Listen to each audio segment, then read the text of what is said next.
প্রাক্তন প্রধানমন্ত্রী, ওনাকেও দিয়েছে। আমরা বলবো এটা আমাদের কৃষক আন্দোলনের জয়। কিন্তু এত কি বলে যার ফর্মুলা কার্যকরী করল না,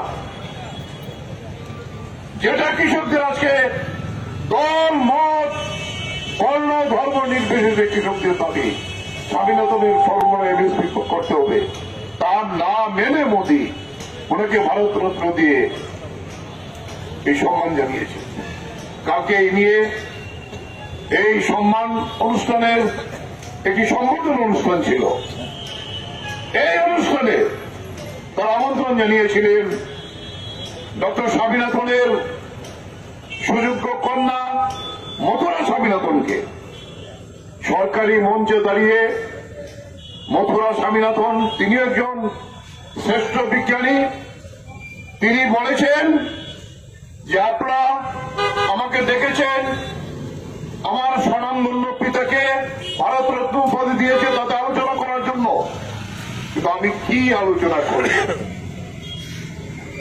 আজকে আমি যখন এখানে আলোচনা করতে এসেছি, আমরা দেখলাম গত দুদিন যাবৎ দিল্লির উপকণ্ঠে, চণ্ডীগড় এবং দিল্লিতে যেভাবে কৃষকদের সঙ্গে যুদ্ধ ঘোষণা হয়েছে, যেভাবে কৃষকদের সঙ্গে আক্রমণ করা হয়েছে, আমি বলতে চাই এই কৃষকরা কি আমাদের দেশের অপরাধী কিনা? এই কি আমাদের দেশের শত্রু কিনা? কেন তাদের সঙ্গে পুলিশ এই ধরনের আচরণ করবে? আমি এখানে প্রচুর বিজ্ঞানী আছেন, বিভিন্ন নেতৃত্ব আছেন, সরকারের প্রতিনিধিরা আছেন, কৃষকদের অপরাধী হিসেবে চিহ্নিত করে সেইভাবে তাদের উপর আক্রমণ করবেন না। বসুন, কথা বলুন এবং এই যে কৃষকদের দাবি এটাকে সমাধান করার চেষ্টা করুন। দেখলাম এটা বিরাট করতালি বলল, অর্থাৎ সমস্ত বিজ্ঞানী যারা এখানে উপস্থিত হয়েছিলেন তারাও তাকে সমর্থন করেছে। এই হল আমাদের অবস্থা।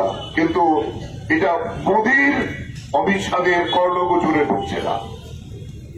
আমরা বলবো যে এইটাকে যদি না মানেন, ভারতবর্ষে কৃষক বিদ্রোহ রাখার দেখা দাঁড়াবে।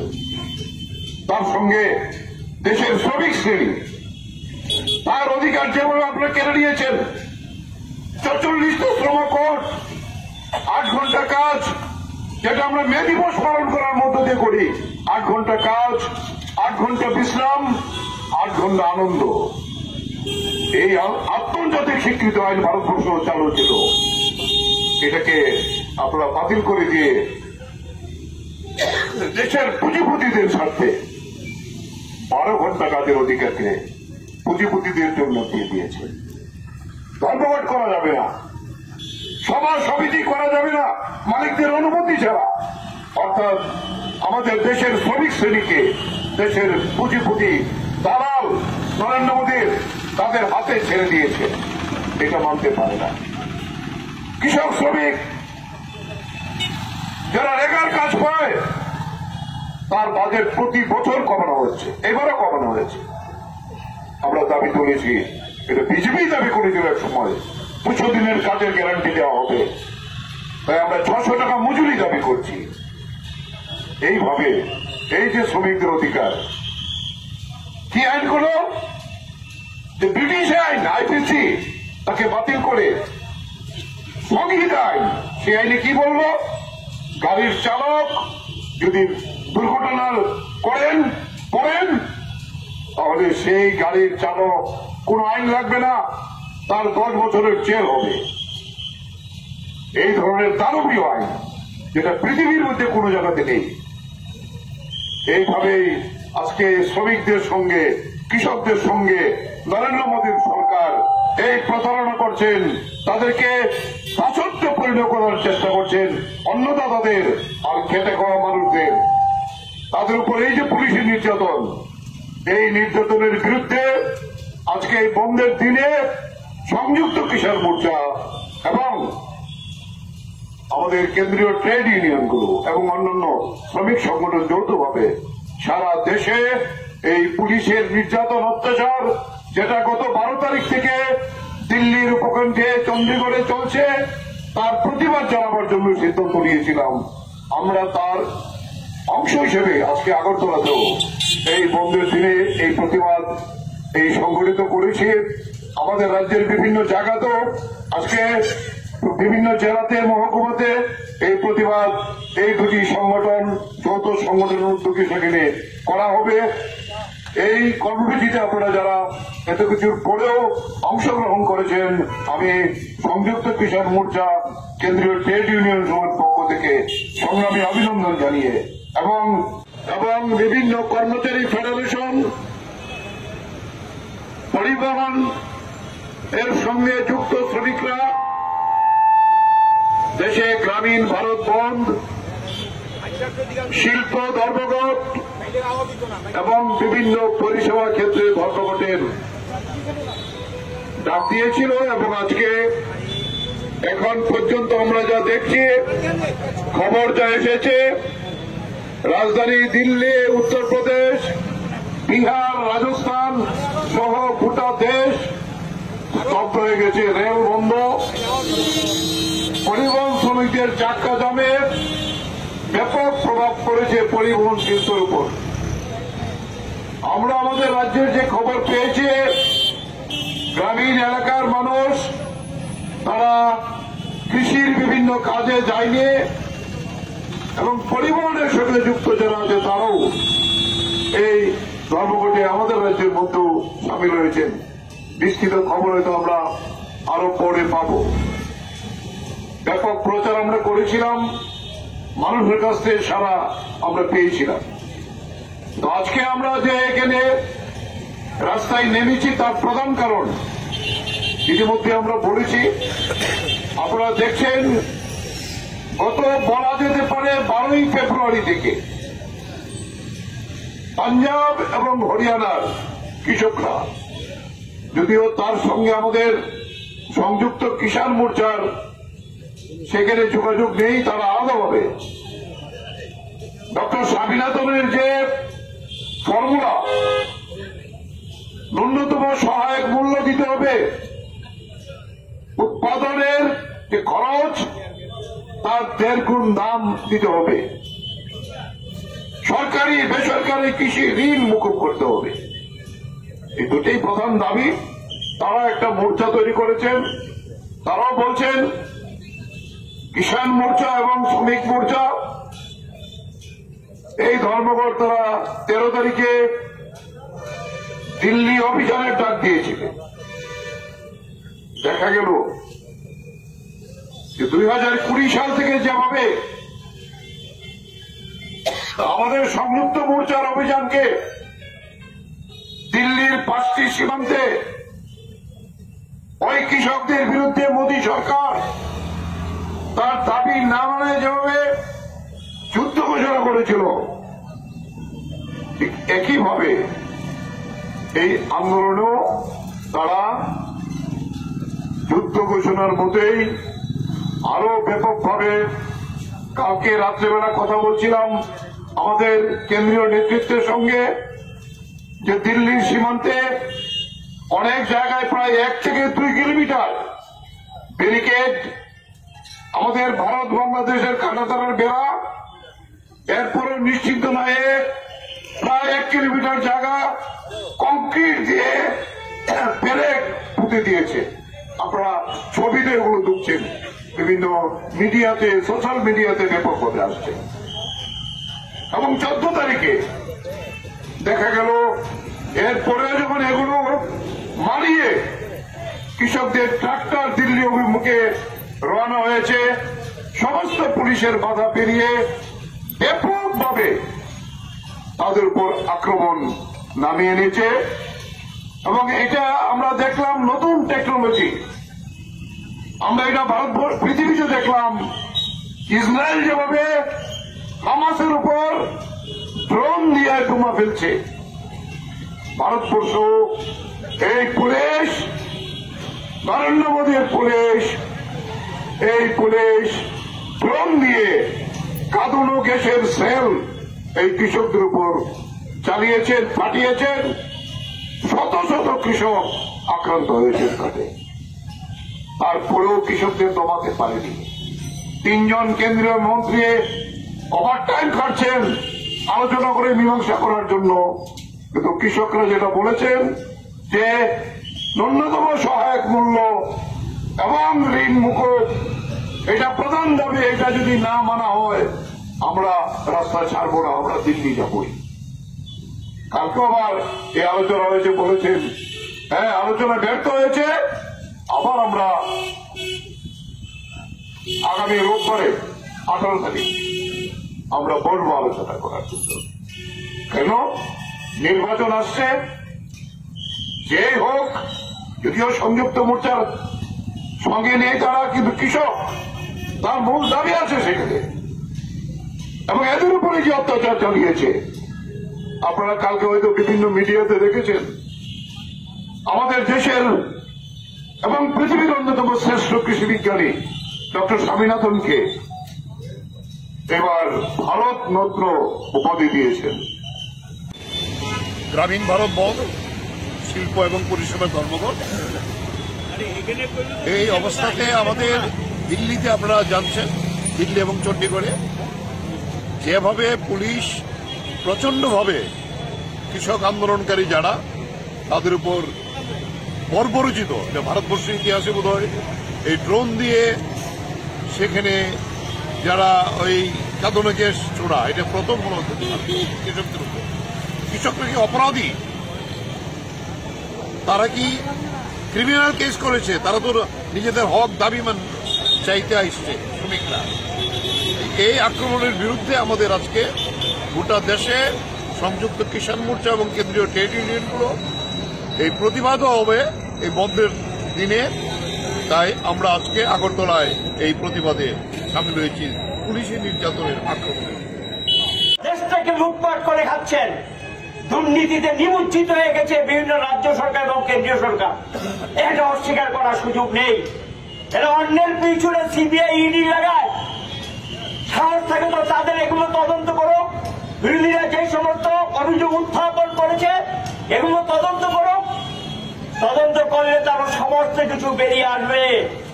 এই যে গতকাল আমরা এই কথাগুলো বলছি, এই দেশের নির্বাচনী ব্যবস্থাকে প্রভাবিত করছে টাকা দিয়ে, মানুষের জনমতকে কেড়ে নেওয়ার চেষ্টা হচ্ছে। এই রাজ্য 2018 সালে তাই হয়েছে, 2023 সালে তাই হয়েছে। অর্থ দিয়ে মানুষের মনকে প্রভাবিত করা যায় কিনা? নির্বাচনী ফান্ডে তারা অর্থ দিচ্ছে, বন্ডের নামে এই অর্থ যোগান দিচ্ছে যারা আমার দেশের জনগণের ধীরে ধীরে পরিশ্রমের বিনিময়ে গড়ে তোলা সম্পত্তি গড়ে তুলেছেন। এই সম্পত্তিগুলো তাদের তুলে দিয়েছেন। এটা তো মেনে নেওয়া যায় না। এটির প্রতিবাদ করেছিলাম, সুপ্রিম কোর্টে যাওয়া হয়েছিল, সময় নিয়েছে।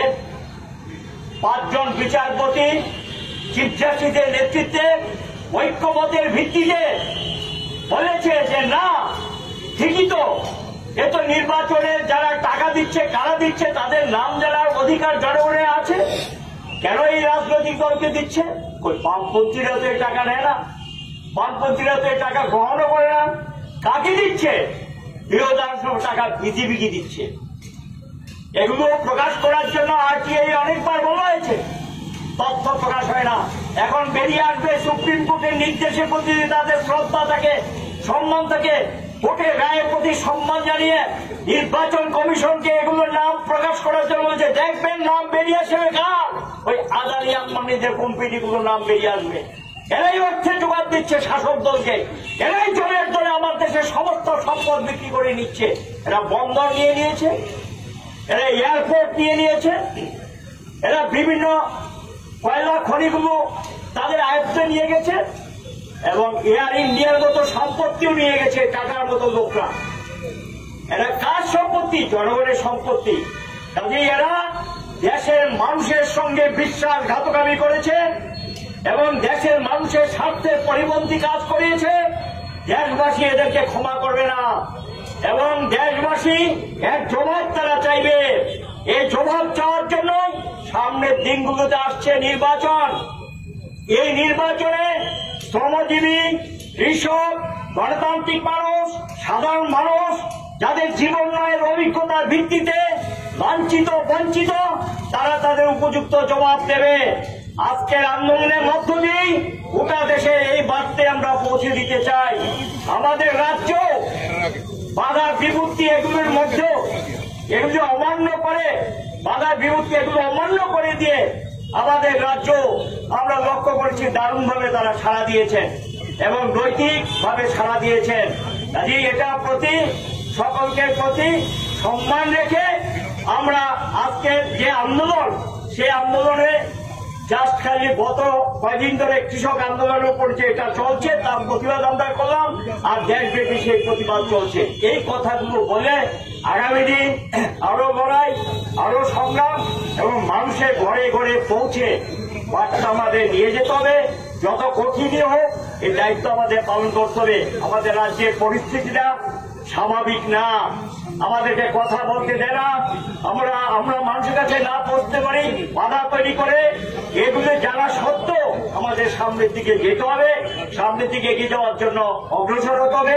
এই কথা বলে সকলকে ধন্যবাদ জানাই, আপনাদেরকে অভিনন্দন জানাই, শুভেচ্ছা জানাই। দেশব্যাপী এই কর্মসূচি চলছে, এটা অগাস্ট মাস থেকে শুরু হয়েছে, আজকে গিয়ে এটা মোটামুটি একটা পর্যায়ে এসছে। দফায় দফায় এই আন্দোলন হয়েছে এবং এই আন্দোলনের মধ্য দিয়ে গোটা ভারতবর্ষের মানুষের কাছে আমরা প্রচার নিয়ে গেছি, আমাদের বক্তব্য আমরা পৌঁছে দিয়েছি। আজকে যে আন্দোলনটা চলছে, এই লড়াইটা এখন পর্যন্ত যা খবর, শিল্পে একটা ভালো প্রভাব পড়েছে এবং বিএসএনএল অচল হয়ে গেছে, স্টিল ইন্ডাস্ট্রি অচল হয়েছে, রেল এবং যানবাহন বিপর্যস্ত, সারা দেশেই অধিকাংশ জায়গায় রেল এবং যানবাহন বিপর্যস্ত হয়ে গেছে। এটা ভাবার কোনো কারণ নেই, আমরা কিন্তু সাধারণ ধর্মটা আহ্বান করিনি। এটার মধ্য দিয়ে মোদী সরকারকে আমরা জানান দিতে চেয়েছি, আপনি যে পথে চলছেন, আপনার সরকার যে পথে চলছে, বিজেপি যে পথে চলছে, এটা বেশি দিন এভাবে চলতে দেওয়া যায় না। মানুষ সহ্য সীমার বাইরে চলে গেছে, শুধু ভাষণের পর ভাষণ দিচ্ছেন, কাজের কাজ কিচ্ছু করছেন না।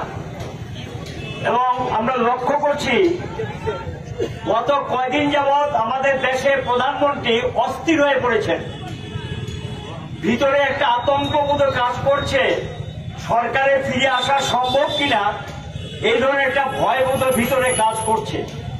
শুনছিলেন আমার আগের বক্তা থেকে, এত বছর ধরে মনে পড়েনি, এখন নির্বাচনের বৈতরণী পাশ হওয়ার জন্য কিছু লোককে ভারতরত্ন, পদ্মশ্রী এগুলি দিচ্ছে। এগুলি হল রাজনৈতিক স্টান্ট, পলিটিক্যালি বিষয়টাকে নিয়ে দেখানোর লক্ষ্যে যে আমি কত বড় একজন স্বনামধন্য ব্যক্তি, তাদেরকে সম্মান দিচ্ছি। এটা হলো লোক দেখানো, মানুষকে আবার বোকা বানানোর চেষ্টা। এগুলো করে দেশের মানুষের তো একটা অভিজ্ঞতা হয়েছে, মূল্যবৃদ্ধি, বেকারত্ব, দারিদ্রতা, শিল্প কারখানা বন্ধ, শুনছিলেন কৃষি বিপন্ন, এগুলো অচল হওয়া মানে দেশটা অচল হয়ে যাওয়া, আর দেশ অচল হয়ে যাওয়া মানে মানুষ বিপন্ন হয়ে যায়। সেই বিপন্ন মানুষগুলোকে রক্ষা করার জন্য লড়াই সংগ্রামের অভিজ্ঞতায় নিরিখে ধীরে ধীরে একটা ঐক্য গড়ে উঠেছে, এই ঐক্যবদ্ধ আন্দোলন চলছে। আমাদের কর্মসূচি আমাদের রাজ্যে আমরা নিয়েছি, আমরা আলোচনা করে ঠিক করেছিলাম যে আমরা রাস্তায় আজকে নামবো না, মানুষের বিবেকের উপর ছেড়ে দিচ্ছি। কিন্তু গত ৩-৪ দিন যাবৎ কৃষকের উপর যা করেছেন, এত নির্মম অপরাধ করেছেন। সমস্যা সমাধানের দিকে না গিয়ে তিনি সেখানে তার প্রশাসনকে কাজে লাগিয়ে অত্যাচার শুরু করেছেন। শুনছিলেন কিছু আলোচনা যে কিভাবে এগুলো সংগঠিত করছেন, তার বিরুদ্ধে আপনি যুদ্ধ করছেন। যে কৃষকরা ভারতবর্ষে মানুষের অন্ন যোগায়, তাদের বিরুদ্ধে যুদ্ধ করছেন। কার বিরুদ্ধে আপনি যুদ্ধ ঘোষণা করেছেন? যে শ্রমিকরা ঘুম থেকে উঠে হাড় ভাঙ্গা পরিশ্রম করে মানুষের সমস্ত কিছু পৌঁছে দেয় এক প্রান্ত থেকে আরেক প্রান্তে, যে শ্রমজীবীরা কাঁচা মালকে অন্যান্য জিনিসে রূপান্তরিত করে, তাদের বিরুদ্ধে আপনি যুদ্ধ ঘোষণা করছেন। আপনি কার স্বার্থ রক্ষা করছেন? বুঝতে কি অসুবিধা হয়? এই কথাগুলি বামপন্থী আন্দোলনে তারা বলেছে, বামপন্থী ট্রেড ইউনিয়ন গুলো বলেছে, অন্যান্য ট্রেড ইউনিয়ন বলেছে, কৃষক সংগঠন বলেছে যে এর পিছনে একটা কিছু আছে, ব্যাপক দুর্নীতি।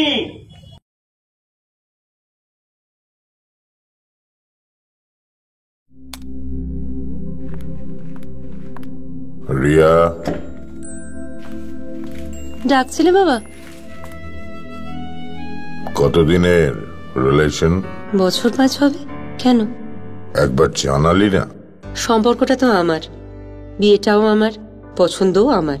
তোমার জানার প্রয়োজন এবার তো জানলে। তাহলে আমি যদি গিফট দিই সেটা আমার পছন্দের হওয়া উচিত। তোকে দিলাম, দেখ।